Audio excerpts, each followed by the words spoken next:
Hello and welcome back to the Villa Filler podcast. I'm here as always with my good friend Dan Wiseman. Dan, I know we said in the last podcast we're not going to preview this game. It'd be rude not to. It'd be rude not to. End the year as we intend. Content's coming. Villa are back. Everything's good. Transfers, the whole shebang. We're here. We've got you covered at the Villa Filler podcast. But Dan, first of all, mate, before we get into Spurs, how are you doing? Yes, I'm good, mate. I'm good. I'm back up in Manchester now.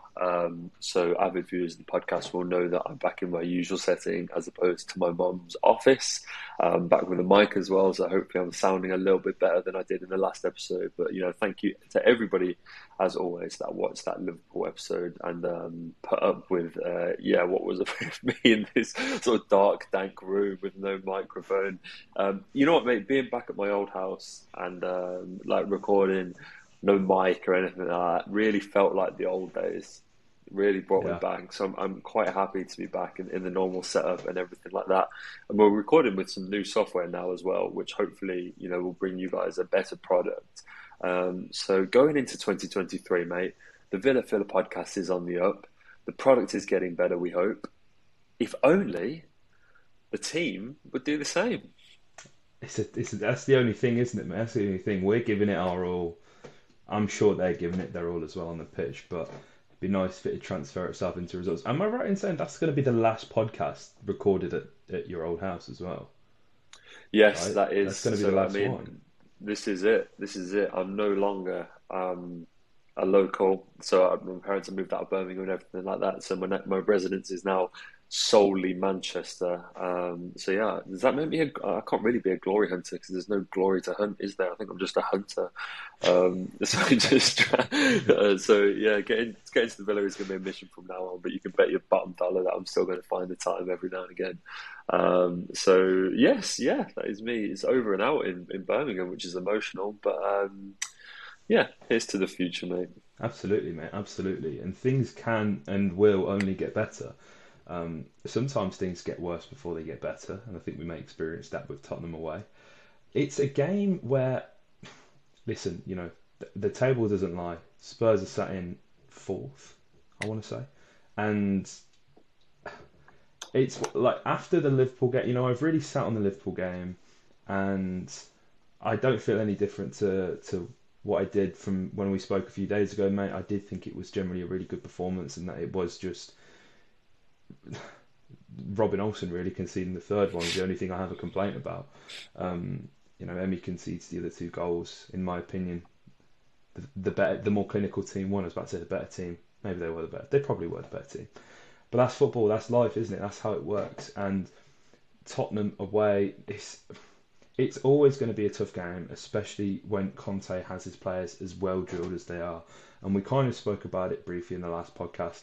Brentford have shown that there are sort of chinks in the armour, and maybe this was just first game back after the World Cup, Fraser forced attacks, all these kind of things. However, when it mattered most, Harry Kane stepped up and scored a goal as well, and it was probably characteristically as Spursy as it gets, really, that 2-2 draw against Brentford. But sort of coming into this game, mate, I think for me the big worry is how narrow through the middle of the pitch Villa are with this new system with Emery, and I'm sure he will change it. But if we are to line up with this 4-2-2 that we've seen as a staple really since he's walked through the door, I think with the wing backs and with your Kulusevskis and your Sons paired with that as well, it's gonna be a long, long afternoon. Yeah, it's a really interesting one, mate, this game, because you look at their place at fourth in the table, and Spurs have been a really streaky team this season. I mean, inconsistent at best and very unconvincing at times as well. Um, and you never know which Spurs side you're going to get. And no doubt, the sod's law, with it being the Villa, we're going to get the better side of Antonio Conte's men. But um, they're very difficult to gauge, and we can play up to these bigger games.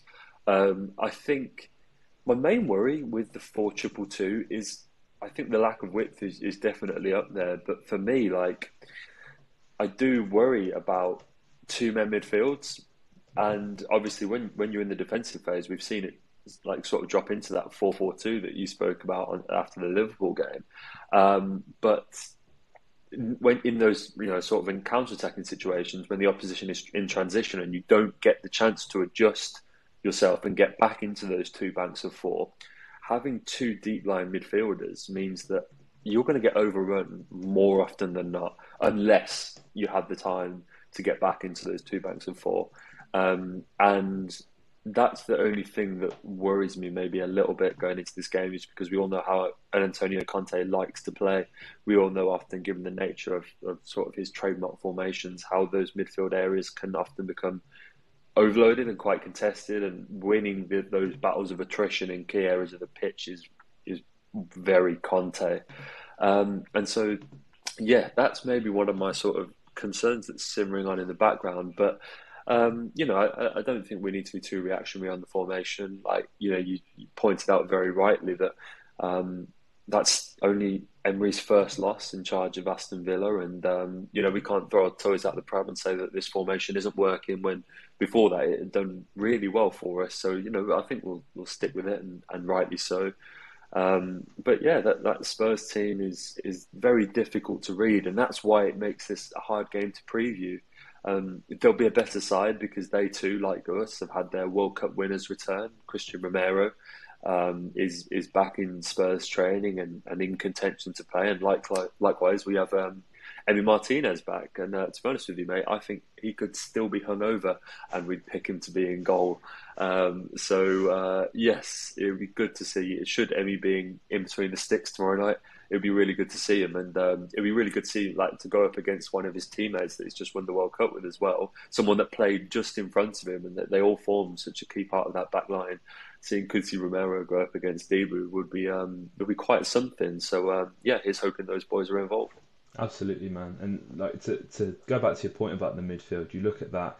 It's more than likely going to be Højbjerg and Bentancur, but they have Yves Bissouma who can slot in there as well. And when you talk about, sort of mastering the art of the double pivot, these are the guys, man. The pairings that you can go there are absolutely sensational, and they've got so much energy and drive, and they have to do so much work because although obviously it's a four in midfield if you like, if you count the wing backs, but it's not. It's a two, and as you say, mate, you can, on the break, on the counter, you're going to invite pressure if you've got two sort of sitters, and obviously when they're out of possession, that is essentially what these guys are, and they've got a lot of ground to cover, and they do it very well. So it's going to be interesting to see how Dougie and Buba can compare to that, because I mean, Bentancur was a player we spoke about, mate, wasn't it? Like 6 months ago, Yeah. as somebody who could potentially come to Villa, and obviously we all know how that went. But it will just be interesting to see the level, really, because as you say, mate, they have been inconsistent, but Antonio Conte demands a certain level, and I would imagine that Spurs do make Champions League. Probably that's as good as it gets, really, for them this season. But that midfield pairing is going to be quite key to that. I thought we'd talk about Ollie Watkins again, mate, and in a more positive light this time. I think people understood the frustrations, and I think a lot of people shared the exact same frustrations that we mentioned on the last podcast, mate. But in Ollie Watkins' last two visits to the Tottenham Hotspur Stadium, he scored in each of them, mate. He's got a goal against Spurs on both of his visits. Could have had two the last time as well, if my memory is serving me correct. I think Danny Ings was offside in the build-up, if I'm remembering that correctly. And I get, like, when there's criticism and when there's sort of all this talk on players and performances, you want your big players like Ollie to step up on these occasions, and we've seen it. Ollie does generally get a goal or two against the top 16, so hopefully he can extend that record and make it 3 goals at least in 3 games at the Tottenham Hotspur Stadium. That's something I'm really hoping for. And interestingly, mate, obviously since the last time we spoke, Felipe Coutinho released a statement, completely nullified any of the reports saying that this man was asking to leave and that he wanted to go to Corinthians. It's all been nipped in the bud. Obviously, this is quite big, Dan, to be perfectly honest, because I think a lot of that talk as well, a lot of the talk of him leaving, and not necessarily the sort of the destination and it specifically being Corinthians, but I do think a lot of it is generally brought on by Villa fans. I think we've all definitely said, whether it's privately or publicly, listen, if he's not going to do it, get rid of him. That's the general sort of attitude and mantra towards a lot of players from Villa fans, and it's completely fair as well. But it's almost like we've like willed this to happen, and he's put his foot down. He's gone, no, listen, going to fight for my space. That's brilliant, but now it's time to let your football do the talking, isn't it, mate? And I think what excites me about this is the fact that he has actually come out and kind of nipped it in the bud. But as I say now, it's time he delivers. And do you think that he's maybe putting more pressure on himself by doing this, or like how do you see it? Because I think personally, from my perspective, we've seen him sort of under that pressure from Steven Gerrard. He said it himself. I'm relying on my forwards to create moments of magic. It was quite clear that I think maybe I'm in a minority thinking this, mate, but I always generally thought Coutinho tried too hard, and that's why it never quite worked out for him. And maybe taking that pressure and that spotlight off him will see the best of him. Yeah, I mean, it's an interesting one, and I don't personally think it changes too much from my point of view, because it's great to know that he doesn't want to leave, but it's really hard to say that if he doesn't start producing, then it's not the best thing for him to do. Like, it's great to know that he doesn't want to go, but ultimately, like, he's probably the highest earner at the club, if not, like, he's right up there. And if he's struggling to like let alone get goals and assists, if he's struggling to make the team sometimes, then I still think regardless of if he wants to stay and fight for his place, then the right decision is to sell him. I mean, I love Phil, and I still think there's it's still so amazing to see him pull on the Villa shirt, and it's amazing to see him go out there because there is that expectation that something incredible could happen, and it has happened, but it just hasn't happened regularly enough. And I think there's an element that maybe he is putting a little bit of pressure on himself, and you know, he's sort of talked the big talk, and like, as the saying goes, mate, now it's time to walk the walk. And I just think that I've questioned his desire, and not like based on what I've seen, but I think he signed for Villa on two premises: one, that he would get to play under Steven Gerrard. I think we can say with like almost certainty that if Steven Gerrard wasn't the manager at that time, I don't think we would have gone to him, and I don't think we would have been able to get him. And I think that we sort of sold him the dream of playing in the World Cup just gone. I Yeah, think it was come away from Barcelona, step back into the limelight, rediscover your form, play under me. I know how you play. Gerrard will get the best out of you, and we'll get you to that World Cup in 2022. And for a long portion of time, it looked like that was going to happen. He got back into the Seleção. He was playing quite regularly. He even scored some goals, and obviously he picked up that injury at not a great time. But I don't think he would have been called up anyway, to be honest with you. And I've said on here that I just wondered what. There's no next step for him now. I don't think there will be a Seleção call up in the future, not at a major tournament anyway. And I just question now that Gerard's gone, now that that World Cup's out the window, where his energy and desire was to come and play for this football club, which was his lifeboat in many ways. But it was good to see that fighting talk, and I'll be honest, it surprised me a little bit. But as you and I both said, mate, it doesn't mean much, to be honest with you, unless he can produce now. is he a player that can make a difference in this game, mate? Because I look at again, despite the formation and despite what we know of Conte and generally being a counter-attacking team, we know they're going to have a lot of the ball. They're the home side. You're going to have to do a lot of work off the ball specifically, just to try and gain possession. And there'll be times where I think we're gonna see Watkins and Bailey potentially just chasing shadows, right? Because this they are a very good side. Let's not get it twisted. Is this a game that Phil can come in and really sort of make his mark? Because I look at the back three, and I'm going to isolate it just to the three, the three centre halves. And the likelihood is it's going to be QT Romero, as you mentioned, mate. It'll be Eric Dyer in the middle, and then it's going to be either Ben Davies at left back, or you've got someone like Clement Longley, who is just absolutely like awful, like genuinely, like a tragic defender. It's not worked out for him one bit, and that has to be the weakest defence in the top six. No matter what you say about Manchester United, Chelsea, of course, the players that they have, the defenders specifically they shouldn't be in the situation that they're in. That is a tragic backline. Is this the game where you can get just that little spark out of Phil? Like, do you stick him on a Dyer, or do you stick him on a Davies or a Longley and just keep feeding him the ball and just give these guys so much to deal with in terms of, you've got somebody who's obviously a very skillful player, not necessarily the quickest, but um, like it's Eric Dyer. If you just target long balls to Eric Dyer, he's eventually going to crumble. Do you know what I mean?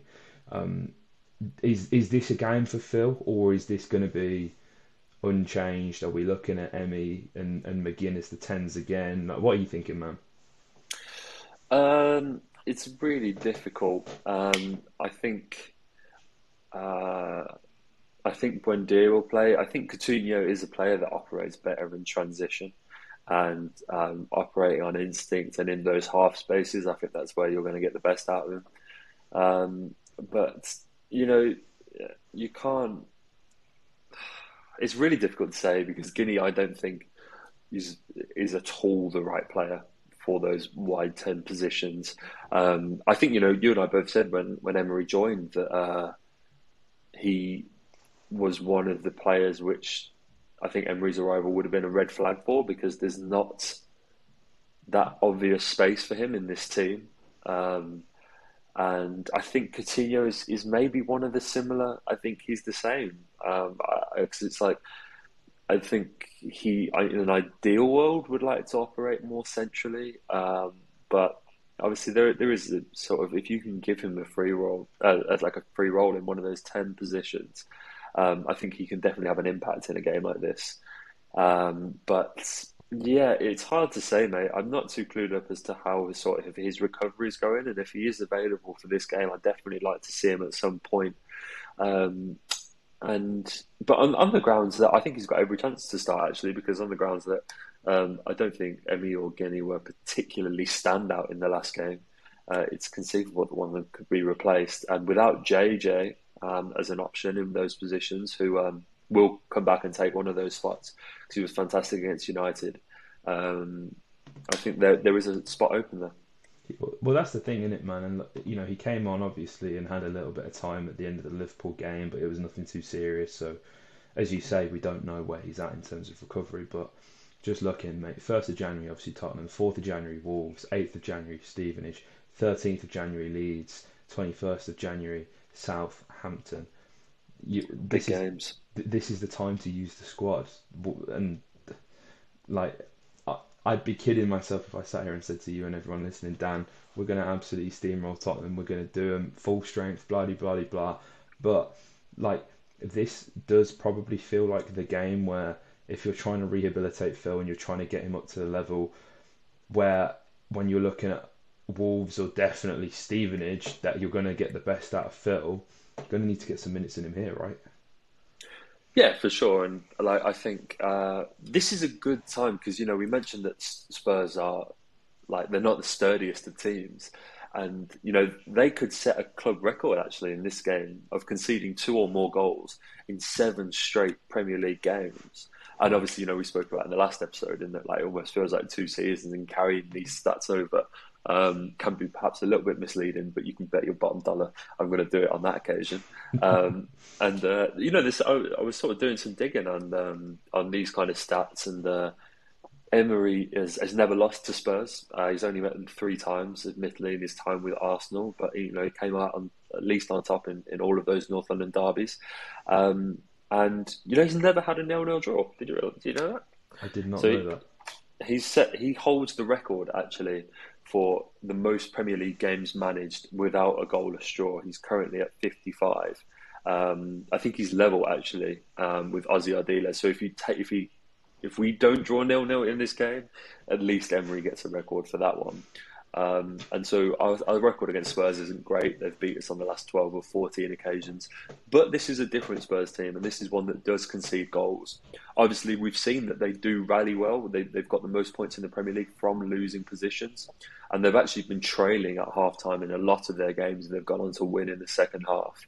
I mean, you spoke about the Brentford game as another perfect example of their ability to dig deep and turn games around. And so I think it's a slightly different one to the Liverpool game, whereby we needed to sort of rush out and get an early goal, and I think that would really tip it in our favour. In this game, it doesn't. We have to stay on the front foot because I think if you try and rest on your laurels against this Spurs team, Conte is a good enough manager that he'll make the adjustments he needs to get points out of it. But there's definitely a chance for goals, mate. And with Ollie's record, you know, that's encouraging for him. And it's a big run of games for him. You know, you mentioned all of those games. There's a good opportunity there for him to get some confidence. I mean, you know, obviously he didn't have the best game against Liverpool, but he did score. And if he's able to get another one here, then, you know, going into this big run of games where we've got a lot of teams in the bottom half, you know, who knows, maybe even against Stevenage, this is this could save his Aston Villa career, really. Like, you know, we mentioned in the Liverpool preview that it's amazing what a couple of goals can do for a striker coming into a transfer window, and I don't think Ollie's any different. No, absolutely, man, absolutely. That Emery stat needs to be a short as well. You guys will see that as a short, don't you worry. It is interesting, mate. You know, and Spurs as well as only conceding two conceding at least two in the last 6 games, as you mentioned, mate. They have scored at least two in their last 8 of 10 against Villa. So we know there's going to be goals in this game. We know. It's who's going to score them? That is the question that we couldn't answer. Yes. That is the question we couldn't answer. Harry Kane, anyone else, completely up for debate. It's interesting because I didn't think the defence was that bad against Liverpool, if I'm being completely honest, mate. So it's going to be interesting to see how they fare here. And does Matty Cash start? Will it be Ashley Young who gets the nod again? There's more questions than we have answers. So this is the point where we kind of put it to you guys who are watching at home. Let us know what you think about this game. Dan, we've got to do a score prediction before we go. We've got to do a score prediction. I think I'll give you mine first. I'm going to let you have some time to sit and think about it. I do think that there's going to be goals from both sides, as we've outlined, and I do think that Ollie Watkins is going to prove us all wrong, and I think he's going to bag a brace. I don't think it's going to be enough, though. I think we're going to lose this game 3-2, but I hope we win it because it's a long way for me to bloody travel to for us to lose on New Year's Day on like 5 hours sleep less than. Like, it's just long. Mate, I hope you're right for your sake. I hope you're right, and all of those travelling Villa fans too. You know, I think at the end of the Liverpool review, I said 2-2, and I'll back that to be the case again. I'd take that. I would take I that. would as well, mate. I would as well. To be honest with you, as long as we put up a good fight, if you go and score 2 goals and lose 3-2 at most of the teams in this league, I think you've done all right. So. Yes, this isn't the game that we need to win. This is what we need to remember. I'm going to say it now before I have a meltdown.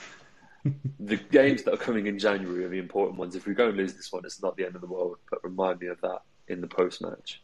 Absolutely, yeah. When we've won this one and then we don't go on to beat either Wolves, Southampton or Leeds. That's why we support the Villa, mate. That's Absolutely. why we support the Villa. That's what it's like. But guys, let us know your thoughts in the comment section down below. Just wanted to give you guys a massive shout out as well, really, because looking at the numbers, this is our biggest month yet. This is the biggest month ever in the Villa heart of the whole history. 668,000 views on the channel this month. You guys have been doing the most. 826 subscribers this month is mad. That's like, you guys are, that's like, what? That's crazy to think that we set an end of year target for 6k and we didn't think we'd reach it, and we could potentially end the year with 7k at the way things are going. So just want to give a massive shout out to you guys. Obviously we'll be doing a shirt giveaway as well in the new year for reaching 6. Maybe we'll give another way for reaching 7 to encourage you guys to keep subscribing. But yeah, if you didn't know already, we're on Instagram and TikTok. Our Instagram is @VillaPod and our TikTok is @Heart of the Holte. They'll both be linked in the description of this. We're also doing YouTube Shorts as well. That's on this channel though. But YouTube Shorts, we're going to get there's been so many clips on there. Same with TikTok and Instagram. More content for you guys, so you can enjoy Dan and I wherever you are on the go. In the barbers, doing whatever, running your errands, or just casually scrolling your For You page. We're also on Apple and Spotify. Those who listen there know. But yeah, if you want to listen to us in the car, on the go, on your daily walk, on your dog walk, let us know how you listen to the Villa Fella podcast in the comments. We'd love to know how you consume us. And yeah, if you haven't already, like, comment, subscribe, and up the Villa.